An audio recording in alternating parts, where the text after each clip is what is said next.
A word of warning, this podcast explores graphic and disturbing stories and includes some strong language. It therefore may not be suitable for our young listeners or other folks who may find it disturbing.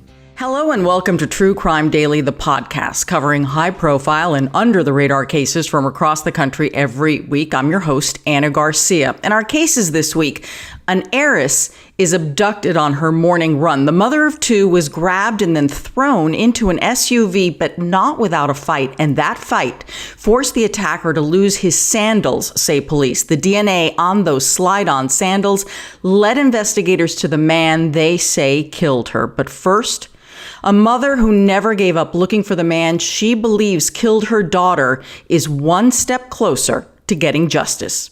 Yes, I got him. That's Crystal Mitchell's mother at the news conference announcing the murder suspect who was on the run for 6 years had just been captured by U.S. Marshals in El Salvador. He was teaching English, and he taught one of his students just enough English so that student could call the authorities and tell them, "I think that man wanted for murder in the United States is my teacher." We are recording this on Thursday, September 8th of 2022. Our guest today is Tracy Tamborra, a criminal justice professor at the University of New Haven. She is a nationally recognized expert on crimes of domestic violence, sexual assault, and child abuse. Tracy, welcome back to the program. Thank you, Anna. So good to be back. I enjoyed our discussion last time, so I'm eager to get started today. Yeah, I love that your students were listening. It's wonderful. Yes, I got a lot of emails after the last broadcast from former students who watch your show daily. So we love that. Congratulations to you, Anna, for doing such a wonderful job. Thank you. We appreciate Tracy. And for those of you who are watching, we have a tiny little guest visiting. There she is, Jackie O. You could see her at the bottom of the screen. She insisted on being part of the podcast today, so hopefully she won't be barking. But as you can see by her ears, she's listening very, very closely to what we're saying. All right, let's get to our first case here, Tracy. You know, this is a murder that I covered for Crime Watch Daily. It is the murder of 30-year-old Crystal Mitchell. She was a mother of two, and she was killed in San Diego while on vacation with her new boyfriend, Raymond MacLeod, who goes by the name of RJ. Now, by the time Crystal's body was found, RJ was long gone. He was on the run for 6 years until last week. RJ was captured by U.S. Marshals in El Salvador. The 37-year-old former Marine was skilled at evading capture, but there was one person on this planet that he could not outwit, and that was Crystal's mother, who was a former cop herself. This is what Crystal's mother, Josephine Wenzel, told ABC's Good Morning America. It's not about being a former detective. It's about being a mom. It's that mama bear. It's that mom determination that I gave birth to this child. And so help me God, I'm going to take care of this child until I die. So Tracy, the thing about RJ being suspected here is also his history of domestic violence that is very well documented. Two specific cases that he was arrested on. The last one, he bailed out on. And we'll get a little bit more into the details of that. But as that being your area of expertise, are you surprised? Again, charged, innocent until proven guilty.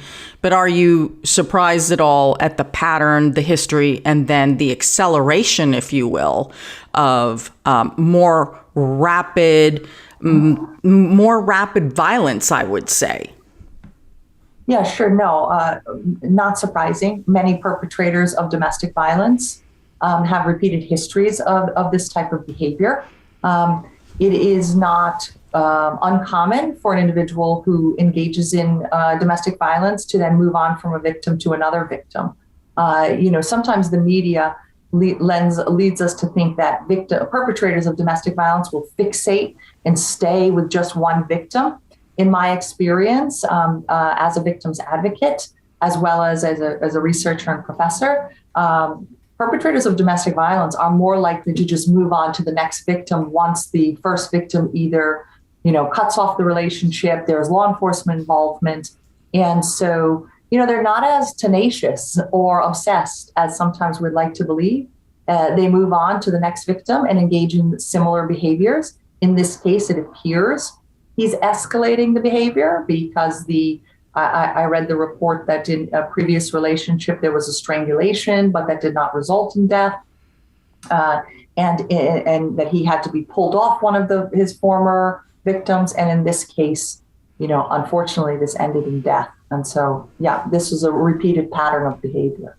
It's so tragic because when I covered this case and I went up to Washington to interview Crystal's mother, Josephine, and her stepdad and one of her best friends, and then I went down to San Diego to talk to the detectives on the case, one of the things that the mom, who is a former detective, and we'll get into that, had said that Crystal felt a little bit safer around RJ because she was a manager, a property manager.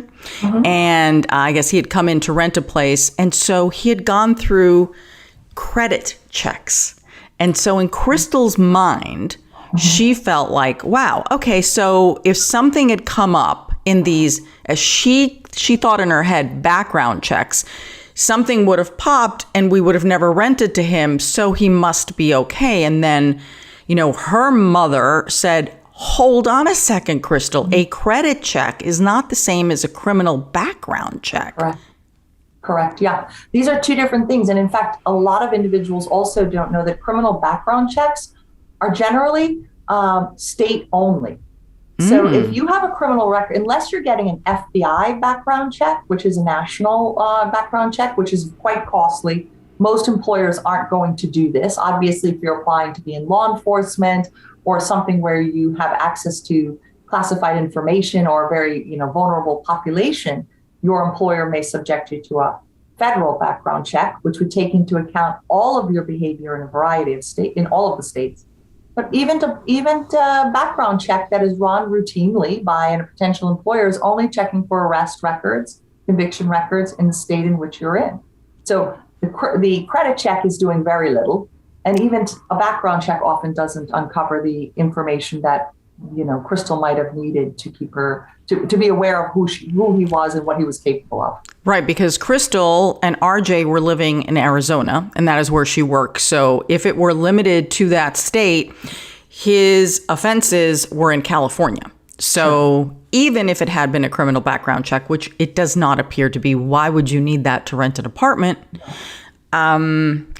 Crystal would not have figured that out. And that is the really sad part, is for me, that sense of she had an extra feeling of security that was not real. And that, I find that really sad.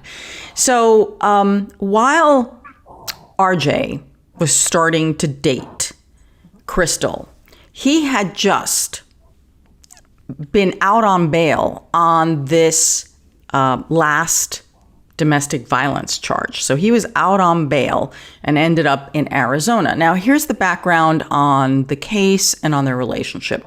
Crystal was a 30-year-old divorced single mother of two living in Phoenix, Arizona when she met RJ.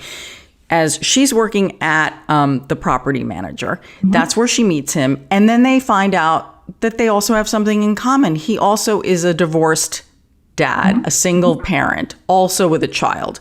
So there are some similarities there. And of course, Crystal is just gorgeous. If you look at her photos, she's just beautiful. I suppose some people might find RJ attractive. He's the kind of guy who's got that classic bodybuilder, way too muscular. We don't know, but the police had suspected, the mother suspects that he may have been taking steroids because he was so bulked up that it was possible. That certainly would feed into the rage, but we have no idea. That's just something that they all suspected based on his physique. And you'll see the photos that we'll put up for everyone. So RJ was 32 at the time, former Marine. And the bodybuilder had lots of tattoos. They began dating. And then friends and family told Crystal that there was something that didn't seem right about RJ. They saw it. I don't think she saw it that way. And from her perspective in the beginning, things were looking good. So the two planned a trip to San Diego And this is where Crystal gets murdered. They stayed with another couple. This couple, they are friends of RJ's. So they stay in the apartment in San Diego with this other couple. On the morning of June 10th of 2016, Crystal was found dead by those friends that she was staying with.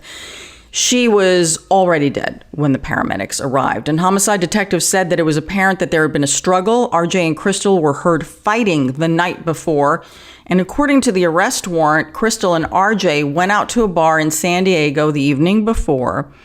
RJ slapped Crystal in the face in the bar.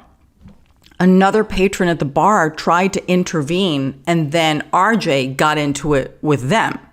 So that already tells you, right? We are for sure seeing the warning signs here. What is it about these public, the thing about some abusers, they do everything privately. Occasionally certain things sneak out, but they manage to control it. But when you're at the level where you are publicly slapping someone, what does that tell you, Tracy, about what's going on with him and his behaviors? Yeah, so public displays of violence are much rarer in a domestic situation, and it signals that somebody is out of control. Many perpetrators of domestic violence, I don't know if you've ever heard somebody say, "Oh, that perpetrator should go to anger management," or they're referred to anger management. Sure, they have an anger issue, but anger management isn't their issue because they generally don't go around and slap a police officer or their boss. Their behavior is very controlled. Their anger is actually quite managed, and it's quite pointed at the victim. In this case, the fact that he engaged in violent behavior in a public setting says that, he's becoming more unpredictable. He is, taking greater risks with his use of violence. And you can see how this would then escalate to something at the lethal level. But you also said something that was very important, that, perhaps this wasn't his first time exhibiting abusive behaviors because the friends were picking up on something. And often when our friends and families pick up on behaviors that our partner is exhibiting and they point it out to us, it can create an opportunity for the perpetrator to use it to further isolate the victim. Oh, your family, your friends, they're complaining about me. They don't understand me. They don't understand our relationship. They're creating problems where they need not be. I'm upset because your friends and family don't trust me. They, in fact, turn the victimization or the abusive behavior around and make themselves the victim of really what's just a concerned family or friend. And so those are 2 points. His violence was escalating, becoming public.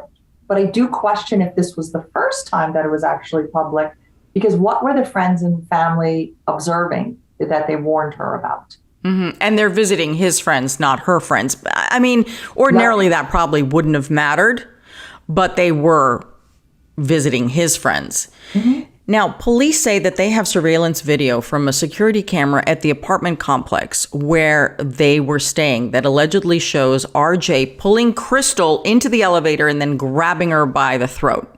So this is after the bar. Mm-hmm. So it's not improving. Things are getting worse. The violence is escalating here. The arrest warrant states that Crystal was strangled. Police say that they found her blood in the room that she was staying in, plus the bathroom and the elevator. Crystal's injuries included multiple fractures to her voice box, bruising on her legs, her arms, as well as facial contusions. Mm-hmm. I by no means am blaming the couple they were staying with.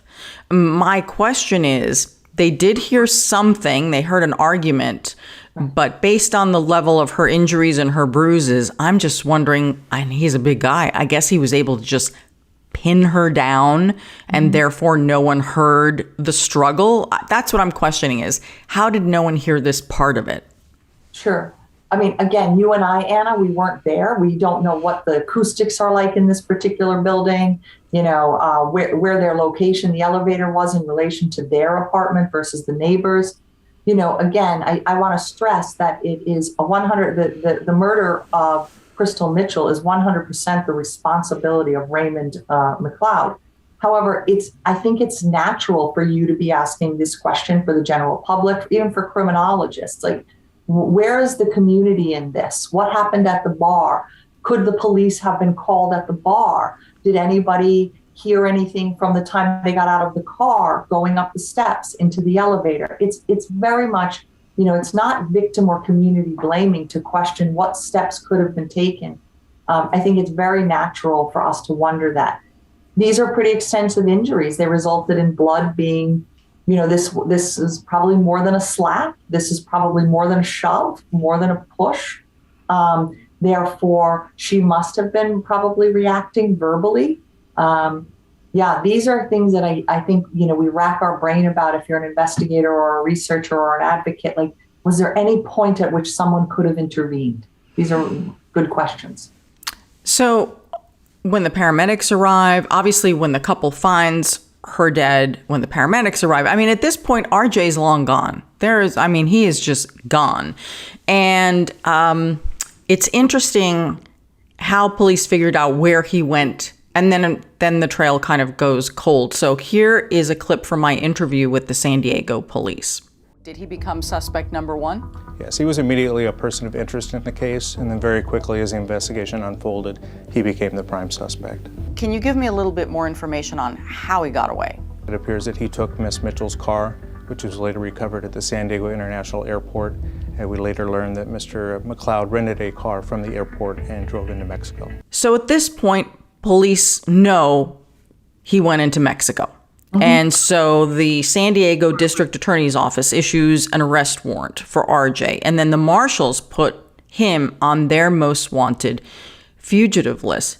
But it would be another 6 years before RJ was found.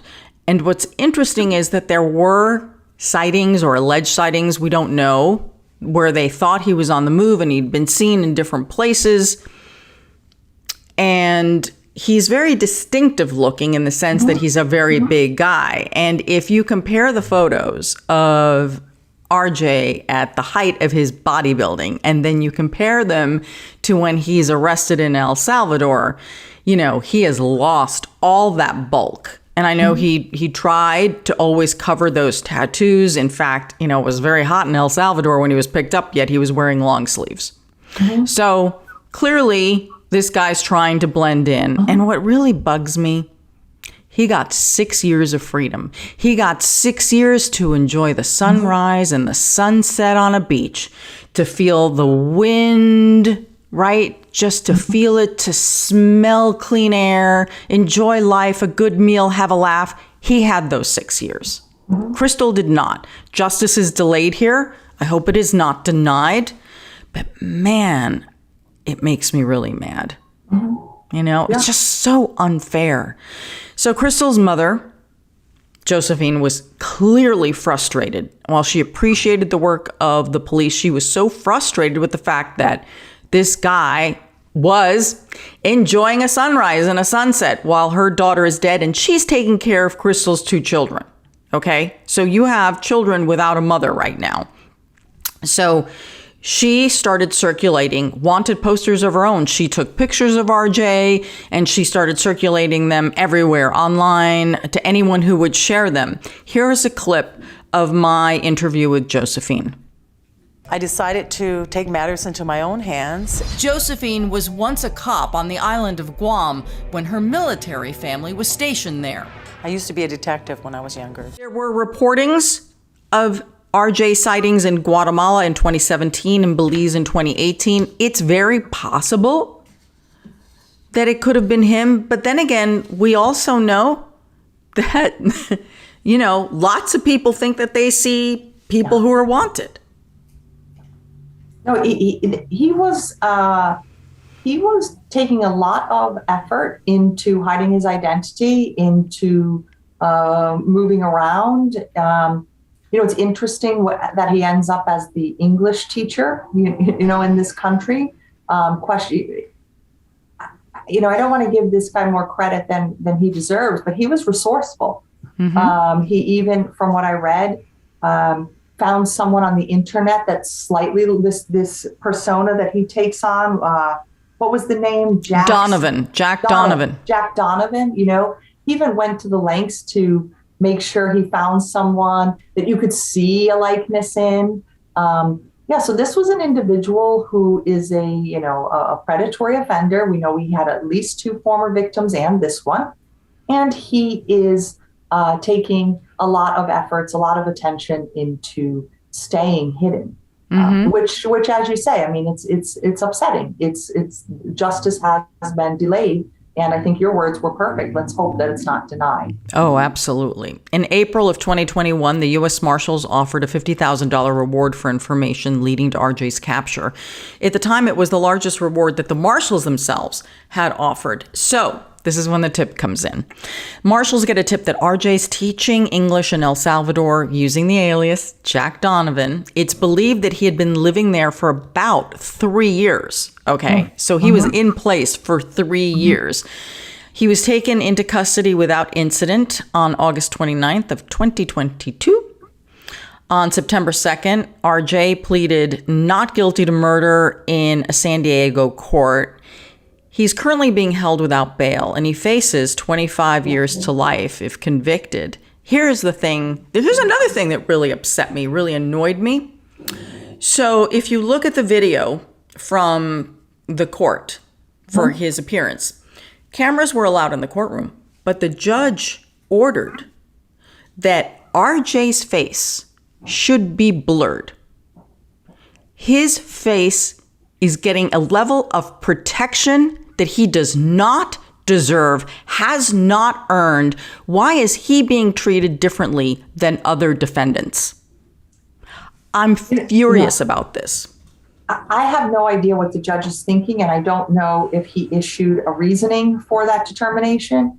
There could be there's something positive here. Perhaps he is trying to shield RJ's appearance so that it doesn't get more media attention, therefore potentially polluting a jury on the case to ensure that you have a more impartial jury. That's not just to protect the offender in our criminal justice system, but that helps with the case outcome on behalf of the victim to make sure that you're not recruiting juror members who have some sort of infatuation or some propensity to believe this guy because they saw him before, or they feel like they know the offender if they've seen the offender repeatedly in the media, and therefore they might give them more of the benefit of the doubt. I'm not sure what the judge was thinking, but in some cases, blocking a lot of attention to the perpetrator allows for a more impartial, objective jury process, and therefore could benefit the victim in the long run. Hopefully that's the reasoning.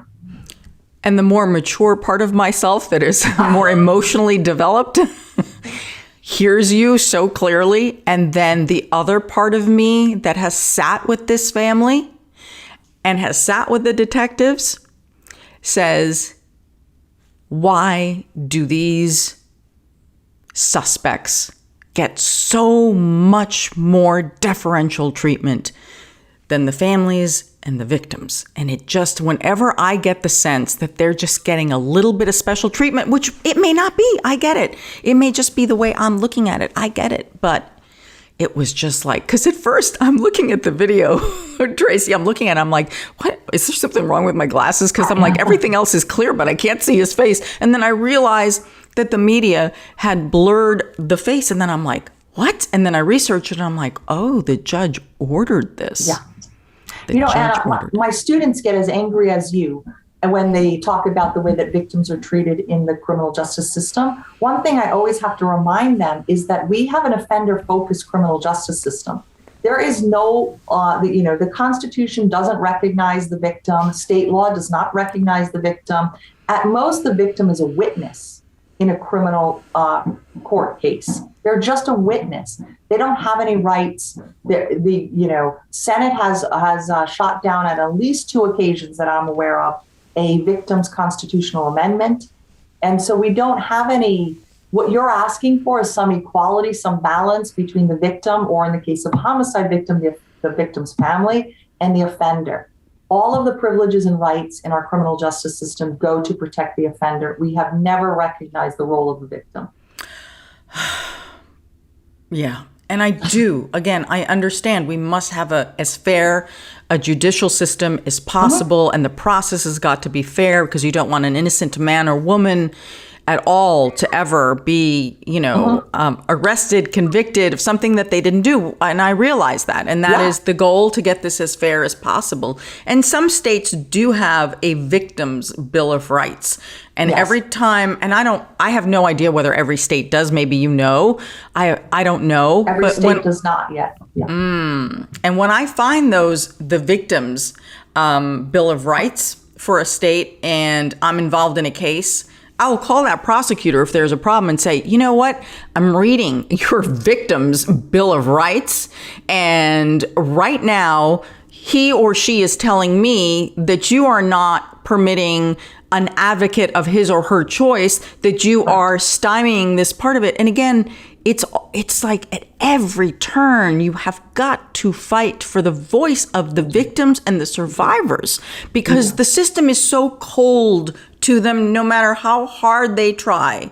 Yeah. The system is just, as you said, it's built for the defendant, not for the survivors. And it's just cold and just heartless. And so I think we have to fight at every possibility for some justice for them. And by justice, I mean beyond the perpetrator. I mean within the system, to not be treated unfairly, coldly, and as if they are the criminal. Right, because even if he does serve prison time, which I'm confident he will, you still have children without their mother. You still have a mother without her daughter, and we don't have any way to rectify that. And I think that's what's getting at your gut right now, is the fact, that we can't, we're giving him special protections that this family will never have. And I think as a human being, right, there is no way to right this wrong. No. Anna. There's no way to right this wrong. No, there isn't. There really isn't. And I am really pleased that the person who turned him in was the student,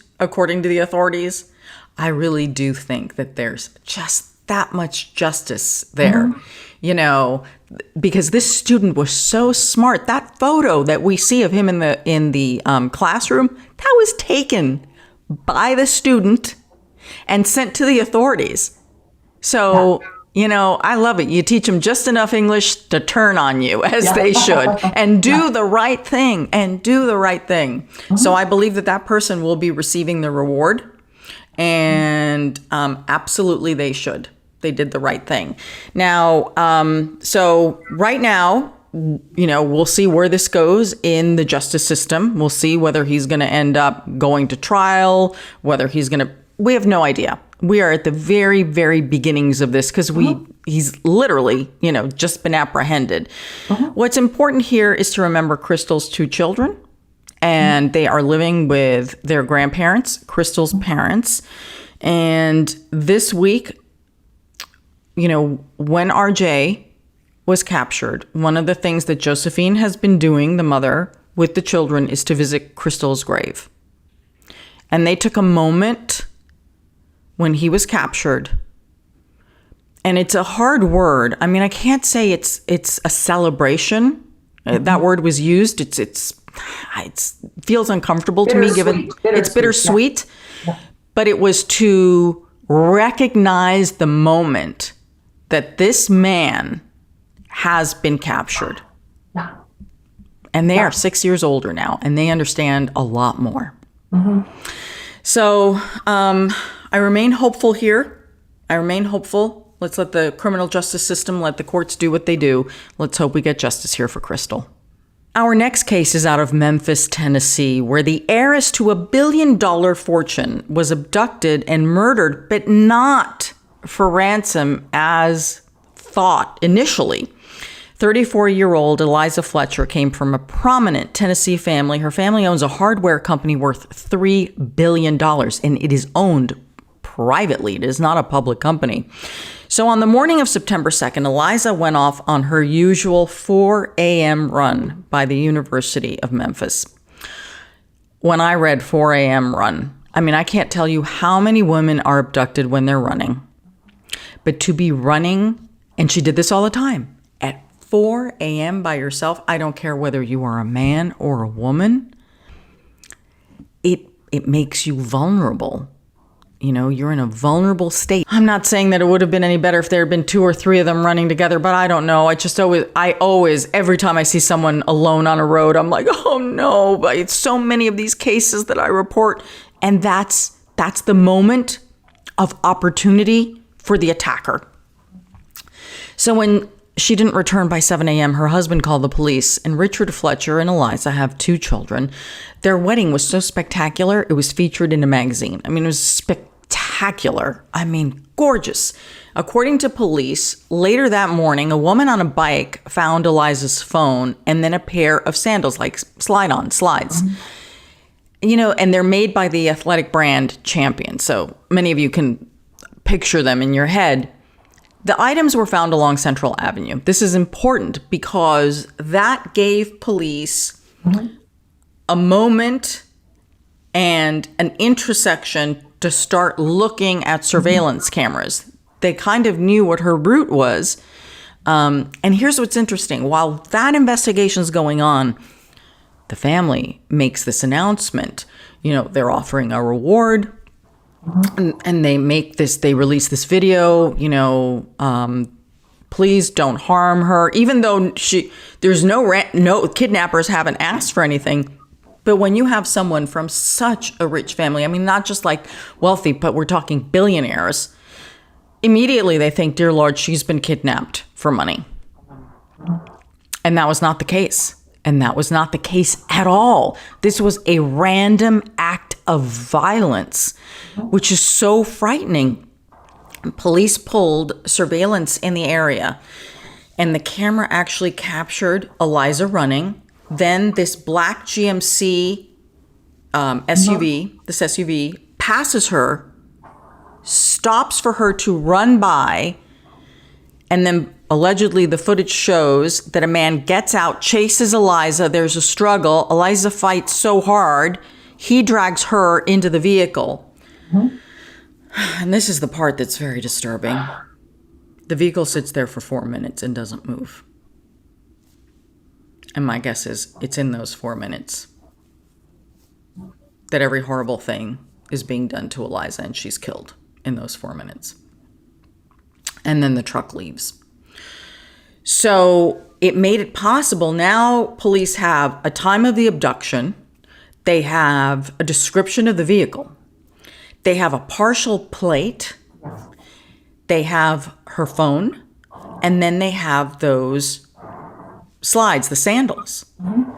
They test the sandals for DNA. And a match comes up because the DNA found on those sandals that he left behind because Eliza fought so hard matches with someone who's in the system and is a repeat offender. So now it's just a matter of time of zeroing in on this suspect. The DNA matches the man named Cleotha Abston Henderson.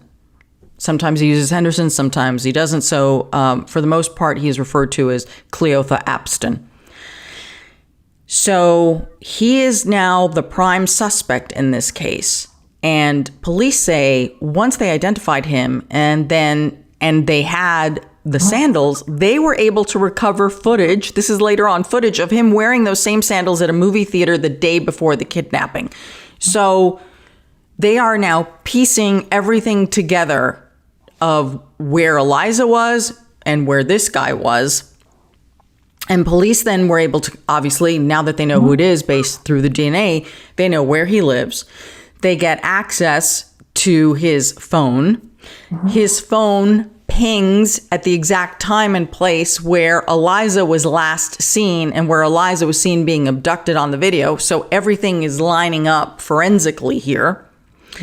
And the vehicle, because police had noticed in the struggle that the vehicle was damaged. So they found not only a vehicle, he was borrowing that car, the partial plate matched, but the damage that they saw in the video also matched. So it's like, one more, and we know her DNA is going to be found in there. They haven't gotten there yet. But I mean, if this is indeed the suspect, if this is indeed the vehicle that was used to abduct her DNA is going to be all over it. You can wash that thing. And his relatives and friends said he had been washing that thing the whole day, trying to get it clean and washing his clothes in the sink. He went to visit his brother. You know, you can wash that forever, but there's just some stuff you just can't get rid of. So they arrest him for kidnapping. But the problem is no one knows where Eliza is. She is presumed dead, but the hope is that she is alive. So on September 6th, police confirmed that they have found Eliza's body. She was found in a vacant lot. There was a trash bag near her body, and it contained the running shorts that she was last seen in. So not only was she dumped like trash, but so were her shorts. 38-year-old Cleotha Apston is then charged with first-degree murder. This is a man with a criminal history since the age of 11. 11. I want to play something, and then, Tracy, I want to talk. So Action News 5 has done a marvelous job, an extensive job of reporting on his criminal past. I mean, they've got it all in all the records. So let's just play a clip so you can see, and this is only a part of his criminal record. Cleotha Apston's first brush with the law was in June of '95 when he was charged with theft at just 11 years old. His juvenile court records show he was part of the gang LMG, which stands for the Lemoyne Garden Gangsters, and that between October '95 and June 2000, Apston was detained at least 16 times for charges ranging from unlawful possession of a weapon to rape. Court records show Apston was convicted on the rape charge. His victim, a male, was asked to testify in court, but details weren't available in the record. Tracy, the amazing thing is that is only part of his criminal record. Those are his early years. It's almost as if he has not lived, for the most part, too many years that were crime-free. Yeah, I mean, fortunately for the general public and society, we don't have a lot of these individuals. And as a criminologist, luckily, they're a very small percentage, very, very small percentage of the criminal population. This is an individual who appears to be unable to be rehabilitated or has not come in contact with a program. I have no idea. Again, my sympathy always, I was a victim advocate, lies with victims of crime. But in the longer I study victimization, the more I question the system that does or does not respond to victims either in the immediate aftermath or leading up to the crime. This is an individual who enters the criminal justice system at 11. Again, he is solely responsible. If this is the perpetrator, it is his responsibility. And he has rational choice. He is an adult. But I can't help as a criminologist to not question what was going on at 11 when he enters the system. What kind of services were brought to him? What was happening with his family of origin? So that's the first piece. The second piece that you're getting at is how does an individual, I think, have this many run-ins with the law, whether they result in an adjudication as a juvenile, whether he's found guilty as an adult, and the individual is still allowed to operate on the street. And I think those are questions that the general public should be answering. Unfortunately, this is not an isolated case. There are numerous cases in which perpetrators of horrendous violence are put back on the street and re-engage in that violence, infuriating us as a public. And there aren't a lot of explanations. Students often, they come to a criminal justice program like the one I teach in, and they're like, tell us about serial killers. Tell us about, predatory rapists. I can't tell you a lot about these individuals because fortunately for society, they're few and far between. But when they meet the headlines, they capture our attention. And as you said, the only theory we have that kind of makes sense when there's predatory offenses is opportunity-based theories. That this individual encountered an opportunity. The Unfortunately, Eliza Fletcher was, in a vulnerable position, alone and isolated. And this individual, whoever the perpetrator is, we suspect that it is Mr. Abston, but that's not confirmed quite yet, but had this opportunity and this access. So I think you're asking, this discussion kind of hinges on a couple of things. What was going on with the intervention when he's first seen in the system at 11? Why didn't that work? What happened? What kind of services were given to him? After we've got a couple of violent offenses acquired early on in his adulthood, why is he back on the street? The system must have deemed him rehabilitated to release him. Well, like we said, that was only part of his criminal history. You know, we'd need another hour to get through everything that he's been charged and convicted of. So in May of 2000, Cleotha kidnapped, of all people to kidnap, a criminal defense attorney. Right. Okay. So he kidnaps him at gunpoint and he makes the man go to the ATM and withdraw money. He was 16 at the time. But he was tried as an adult. By this point, the courts are like, we're done with you. You know, this is, you at 16, you by now should know better.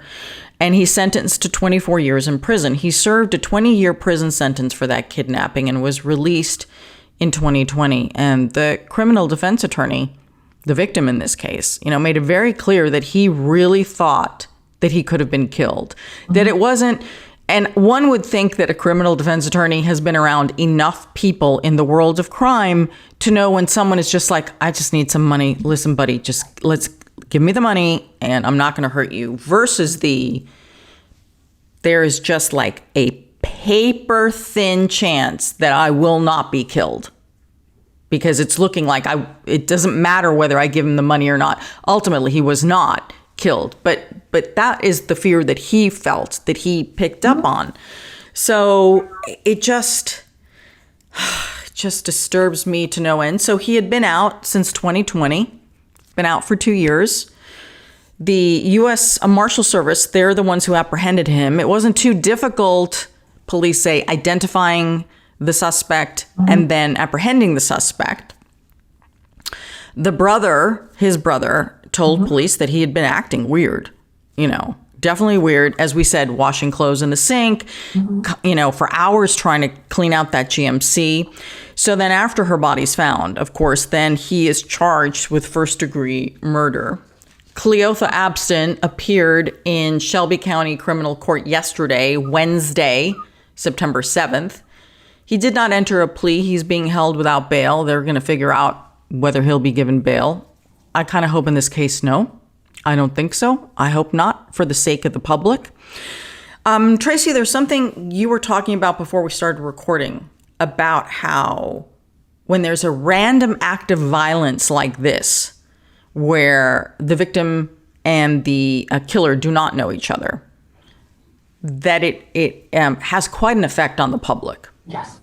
Yeah. I think two things are going on.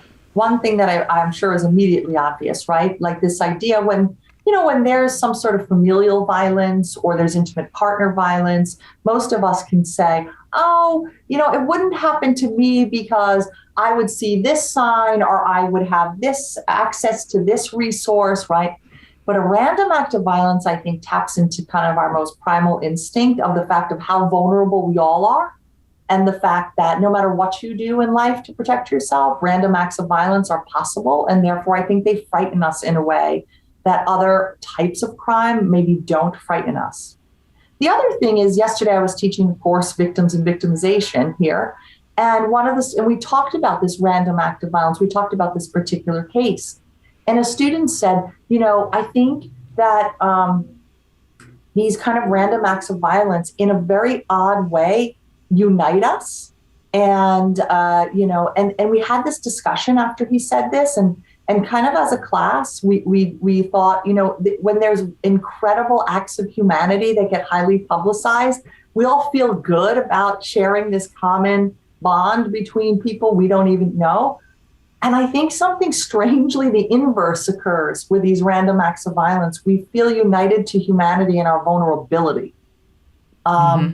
And I think that, the power of these random acts of violence not only frighten us, but connect us to one another. And in this case, connect us to this victim that we think, wow, no matter what I do, I am vulnerable. This could be me. Yeah.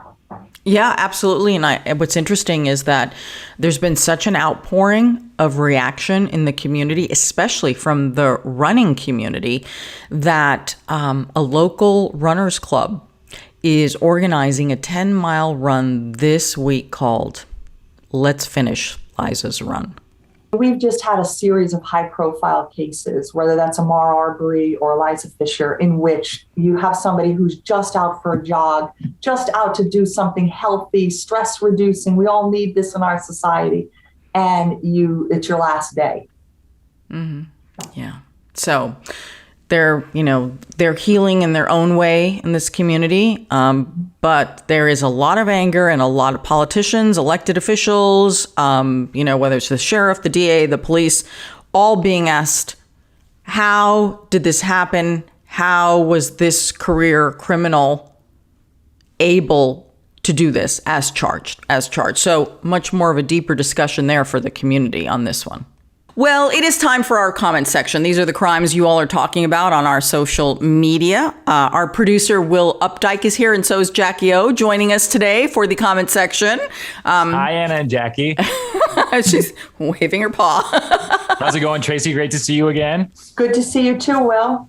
All right, so we got an interesting one this week. We have a fast food drug deal gone awry with a state official mixed up in a sting. So this case comes out of Albany, Louisiana. Bridget Hull, who was at the time of arrest the head of the Louisiana State Board of Private Security Examiners, was caught in the middle of an alleged drug deal outside of a fast food restaurant. Now, according to the Livingston Parish Sheriff's Office, the drug dealer in this case was Stephen McCarthy. All right. And he was being closed in on by a member of the Louisiana Attorney General's office. And they were looking to arrest Stephen McCarthy at the time that Hull was found in this alleged transaction. So this sheriff's office was contacted by representatives from the Attorney General office. They were looking for backups to aid in this arrest. And what ended up happening with the arrest is McCarthy fled before this backup arrived, and he ended up striking another car in the getaway attempt, police said. That vehicle, the driver, supposedly they sustained minor injuries but are okay. McCarthy was eventually taken into custody with no injuries. But like I said, Bridget Hull was also arrested in all this, and they were found to allegedly be in the middle of a drug transaction. So now both of these suspects, Hull and McCarthy, were charged with possession with intent to distribute narcotic drugs and possession of a firearm with controlled and dangerous substances. I'll show a picture later of like everything they got. I'm not quite sure how Hull is involved in the weapons charge, but that'll all be developed. It is still an ongoing situation. So people had a lot to say about this happening at a fast food restaurant. Nemo713 said, all of that and some Baconators, you're in for a wild night. Which, yeah, couldn't agree more. That sounds like an all right time. Sarah C said, who wouldn't want a chocolate frosty to wash down all those edibles?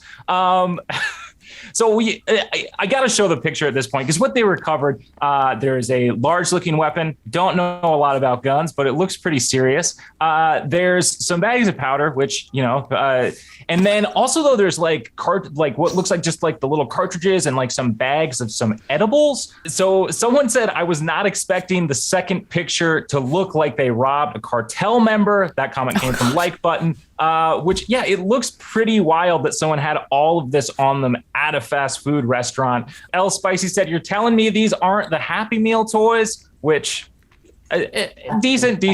Curtis Brown, I think, had the best comment of them all.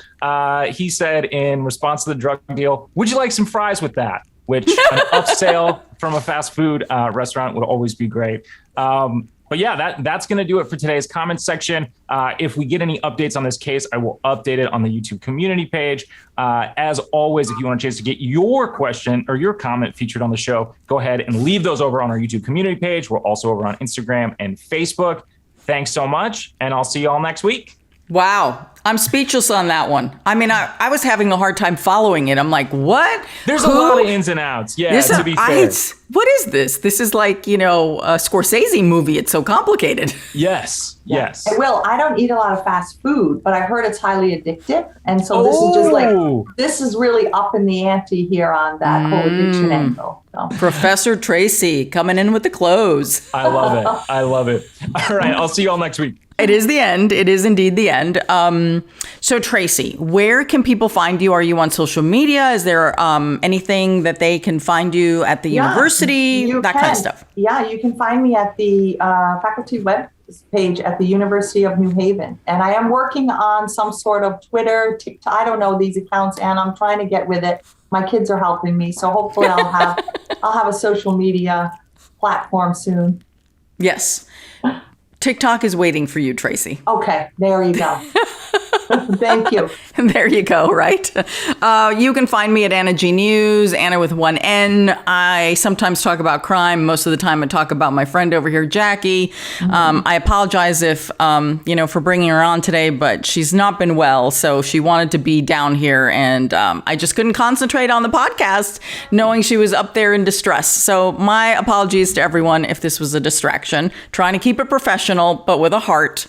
So, of course, you can find all our episodes wherever you get your podcasts. If you prefer to watch us, we're on YouTube. Just subscribe to our YouTube channel. You can receive our newsletter at truecrimedaily.com. I'm your host, Ana Garcia. Until next week, this is True Crime Daily, the podcast. And as we always say, don't do crime.